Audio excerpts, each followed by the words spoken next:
फातिमा की रानी माँ, प्रभु यीशु की माँ, आसरा तू ही है माँ।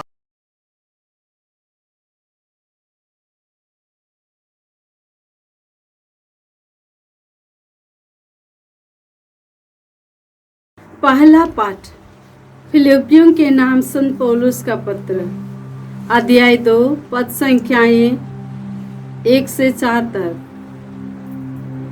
यदि आप लोगों के लिए मसीह के नाम पर निवेदन तथा प्रेमपूर्ण अनुरोध कुछ महत्व रखता हो और आत्मा में सहभागिता, हार्दिक अनुराग तथा सहानुभूति का कुछ अर्थ हो, तो आप लोग एक चित्त, एक हृदय तथा एक मत होकर प्रेम के सूत्र में बंध जाएं और इस प्रकार मेरा आनंद परिपूर्ण बना दे। आप दलबंदी तथा मिथ्याभिमान से दूर रहें। हर व्यक्ति नम्रता पूर्वक दूसरों को अपने से श्रेष्ठ समझे। कोई भी केवल अपना हित का नहीं बल्कि दूसरों के हित का भी ध्यान रखें। प्रभु की वाणी। ईश्वर को धन्यवाद। वचन अनुवाक्या। हे प्रभु, मेरी आत्मा को शांति में सुरक्षित रखने की कृपा कर। हे प्रभु, मेरी आत्मा को शांति में सुरक्षित रखने की कृपा कर। हे प्रभु, मेरे हृदय में अहंकार नहीं है। मैं महत्वाकांक्षी नहीं हूँ। मैं ना तो बड़ी बड़ी योजनाओं के फेर में पड़ा और ना ऐसे कार्यों की कल्पना की जो मेरी शक्ति से परे है। अनुवाक्या। हे प्रभु, मेरी आत्मा को शांति में सुरक्षित रखने की कृपा कर। हे प्रभु, मेरी आत्मा को शांति में सुरक्षित रखने की कृपा कर।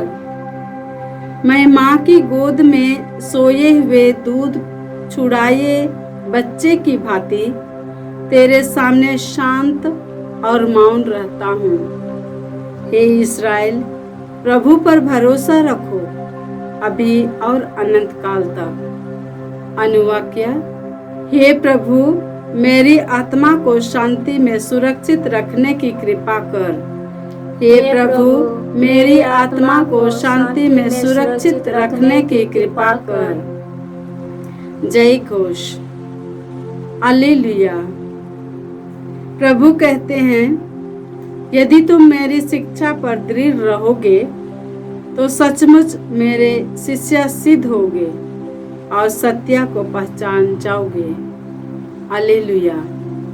प्रभु आप लोगों के साथ हो और आपकी आत्मा के साथ।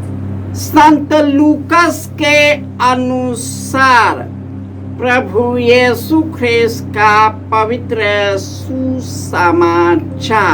हे प्रभु, तेरी महिमा हो।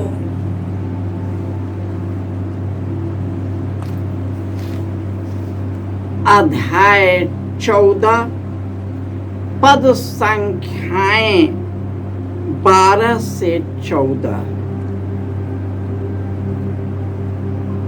प्रभु यीशु ने अपने निमंत्रण देने वालों से कहा,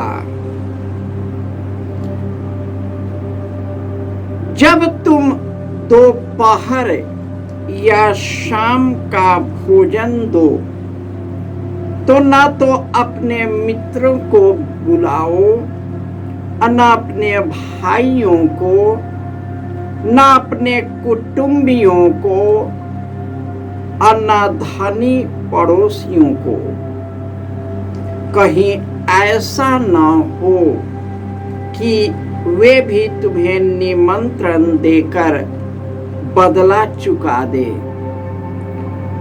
पर जब तुम भोज दो तो कंगालों, लूल्हों, लंगड़ों और अंधों को बुलाओ। तुम धन्य होगे कि बदला चुकाने के लिए उनके पास कुछ नहीं है, क्योंकि धर्मियों के पुनरुत्थान के समय तुम्हारा बदला चुका दिया जाएगा।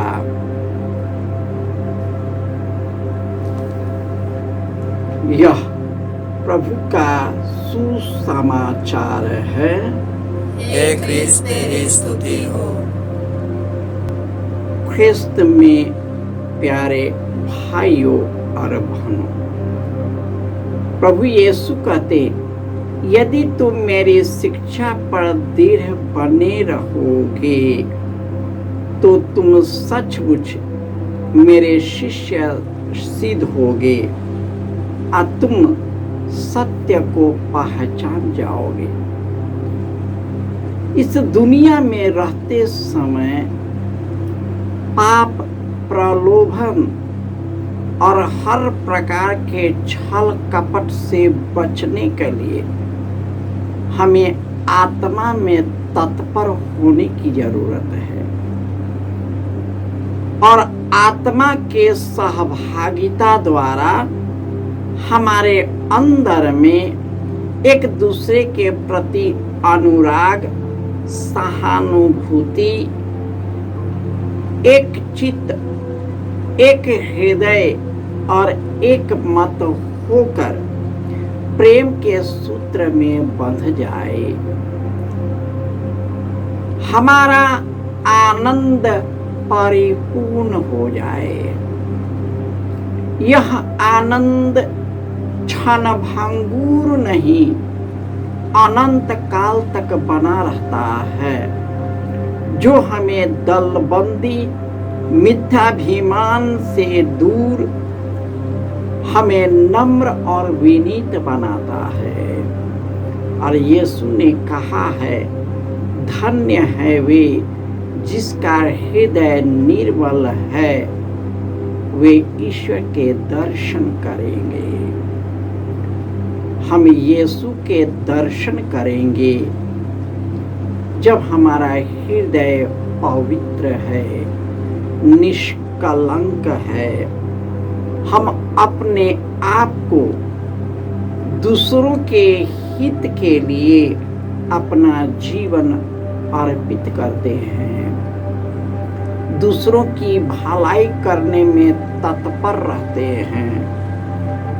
यही कारण है कि यीशु ने अपने घर परिवार, अपने मित्र, अपने दोस्त, उन सब से ऊपर उठकर सार्वजनिक लोगों को बुलाने का निमंत्रण किया है, क्योंकि जो हमें प्यार करने वाला है, जो धनी है, जो बड़कपन करता है, वह कभी भी हमारा अहित कर सकता है।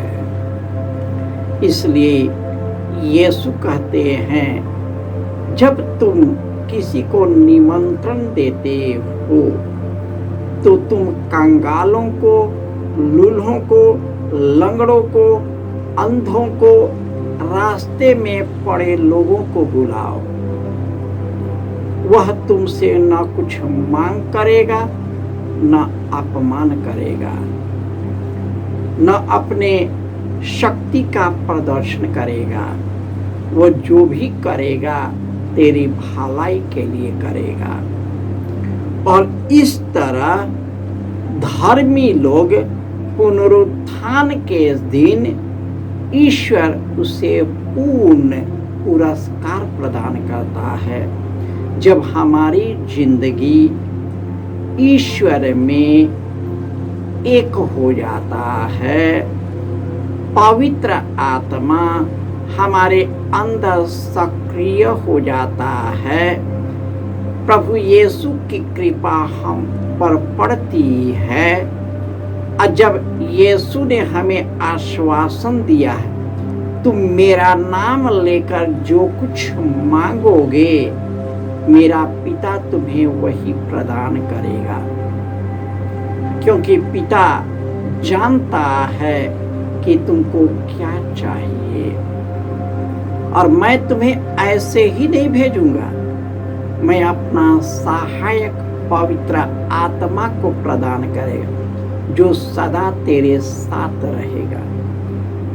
यह डरना नहीं यदि शरीर मर जाए। शरीर को तो मरना ही है। यीशु कहते हैं, उससे मत डरो जो शरीर को मारता है, परंतु उससे डरो जो शरीर और आत्मा दोनों का नरक में विनाश करता है। मनुष्य को क्या लाभ यदि वह सारा संसार और वैभव कमा ले, लेकिन अपना जीवन ही गंवा दे, उनका आत्मा ही मर जाए, मनुष्य को क्या लाभ। हम इस संसार में क्यों आया है? हमारे आने का उद्देश्य क्या है? हम इस दुनिया में आते हैं तो ईश्वर के संस्कारों में एक होने के बदले हम पाप के संस्कार में फंसते जाते हैं। इस दुनिया के चीजों के लिए हम हद पार कर जाते हैं, क्योंकि हम इसी दुनिया से सीमित जीवन जीने लगते हैं। और ईश्वर ने कहा है कि जो इस दुनिया में सीमित जीवन इसी दुनिया के लिए जीता है, उसका जीवन नष्ट है। ख्रिस्त में प्यारे भाइयों बहनों, आप अपने से पूछो कि इस दुनिया में क्यों आया है? मरने के बाद हम क्या लेकर जाएंगे? आप जो जीवन जियोगे वही लेकर जाओगे। बाकी आपके साथ जो कुछ है वह सब यही छूट जाएगा। आप किसको लेना चाहते हैं, आप खुद तय करें। संसार को लेना चाहते हो तो इस संसार में ही विलीन हो जाएगा। यदि ईश्वर को साथ लेकर जाओगे, वह सदा सर्वदा आपके साथ रहेगा। जय यीशु।